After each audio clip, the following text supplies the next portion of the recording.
Are you getting paid what you're worth? Are you charging enough for what you provide? That's what we're going to talk about in this video. Many people start a small business from the ground up, and it could be a full-time business or it could be a side hustle. And of course, they have great expectations and they want their business to be successful. After all, nobody wants to fail.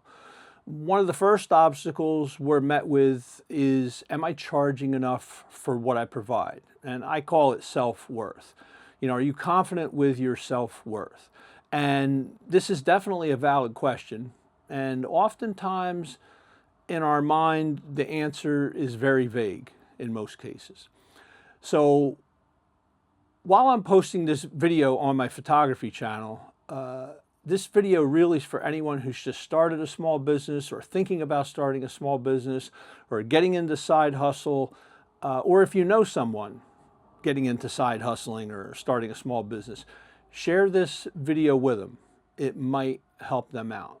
So let's get started. Almost 30 years ago, I started a small side hustle that turned into a business, and I fell victim to this same problem. And this is how I overcame it. I guess you could say this is my story, so to speak, of how I overcame this problem with self-worth. And really it boils down to self-confidence. Are you confident in what you're worth? First, I'll say I've heard many people talk about this problem of not charging what you're worth. Usually the conversation here on YouTube is focused on content creators and artists, but really it's about anyone starting a small business. Whether you're providing a service or you're making something, such as products or artwork, or really whatever. Essentially, you're producing something of value, and you're bringing it to this world for someone to pay you for. It is what it really boils down to. Your business needs to make money for you, and the business needs to make money for itself. That's one that a lot of people don't realize in the beginning, is the business needs to make money for itself. Essentially, you need to turn a profit so you can thrive and grow, and the business needs to turn a profit so it can thrive and grow. Notice I say thrive and grow, not survive and grow. We all know there's a big difference there. Imagine having a plant that only gets watered when it rains. What happens if it doesn't rain for a long time? The plant might not die, but it might just survive until the next rain. However, what if someone took care of the plant, they got plenty of sunshine, and they gave it water when it needed it? The plant would thrive. It's a very simple analogy, I know, but I think you get my point. So my big wake-up moment in life was when I got laid off from a job, a just over broke job. I don't know who coined that phrase. I don't know who coined that phrase first, but I just love that because it kind of drives home how a lot of us feel with our jobs. We're comfortable with our jobs, but we're always kind of, no matter how good we seem to do and everything, we're just over broke. Anyway, I was devastated being laid off from a job. And one moment I had a job with benefits, everything was good, and the next minute it was literally all gone. It just like evaporated like the steam off of my morning cup of coffee. It was literally all gone. And I remember it very well because that night that happened, I laid in bed, falling asleep, and I vowed to myself, I'm never letting this happen to me again, no matter what. I made myself a promise. I said, I need to find a way to change things. So a little over a year later, while working actually two just over broke jobs, a full-time one and a part-time one, because now I was in debt from being laid off a year earlier, excuse me, and I was sinking down quickly. And I decided to start a small side hustle. And of course, I was excited and I had all the enthusiasm when you first get an idea to do something like this that you know is not going to fail. So I was excited. I was going to do whatever it took to make this thing work. I started a specialty catering business, and it was very odd to say the least. And this is the part where you're allowed to laugh if you want, because a lot of people did and still do. I started doing on-site pig roasts. I had all the skills, I built my own equipment, and I was motivated. I was like shot out of a cannon. I mean, I could have run straight up Mount Everest. I just knew that I could make this thing work. There was no lack of motivation and just no way that I was going to fail with this. Things started a little slow, but after some local advertising, we had the phone book back then. The phone book had yellow pages, and you would put an ad in the yellow pages, let your fingers do the walking, that type of thing. So after some local advertising, the calls started coming in, and so did the money.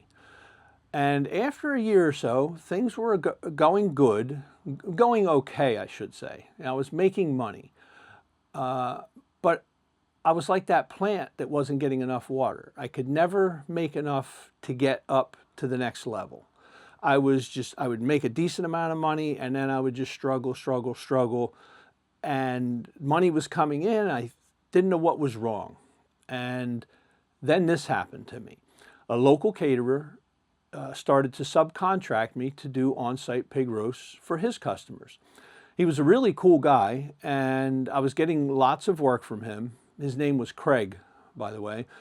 And in my downtime, I would hang out at his deli. He was a cool guy. He'd let, when his friends come in, he'd give them a free cup of coffee, let you have a cup of soup, just hang out and talk while he worked. And I would watch Craig. He was always willing to share. He was always willing to share information. I would watch him. I'd watch what he did with his employees, his customers, his vendors, the delivery guy, phone calls. And I would also ask questions, but I never liked to ask too many questions because I didn't want to bother him. But one day, he looks me in the eye during conversation, and he says, "Rich, you work too cheap." He said, "You work cheap enough that I can hire you to work for me, and I can make a profit off your work." And I left there that day with really mixed emotions. I'll never forget this part. You ever be so in your head that you leave point A and get to point B and you don't remember the in-between? And that's how I was. I got on my motorcycle and I drove home, and I'm thinking the whole time I'm driving, he's giving me work, but he's also making money from my work. And that's money that I should be making. So I knew I needed to charge more, but how much more? I just couldn't seem to grasp it for some reason. I don't know why.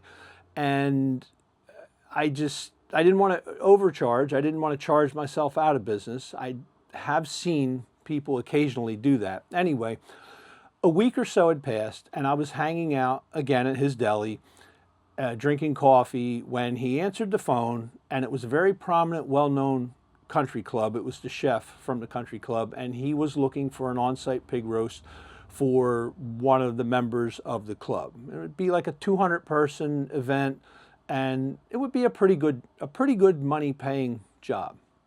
So the call went something like this here. It was real short. Craig said, "August 18th, let me check my calendar," while he's looking at me standing off to the side. And I knew my dates, and I was good. And I said, yeah. I shook my head, and he replied to the caller, "Yes, the date is good." Then the caller wanted to know what the price was. And Craig, without looking at me, just spits a number off the top of his head that was triple of what I would normally charge.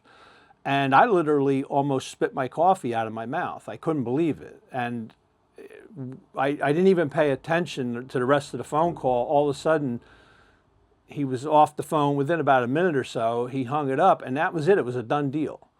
I was going to make in one job what I would normally make in 3 jobs.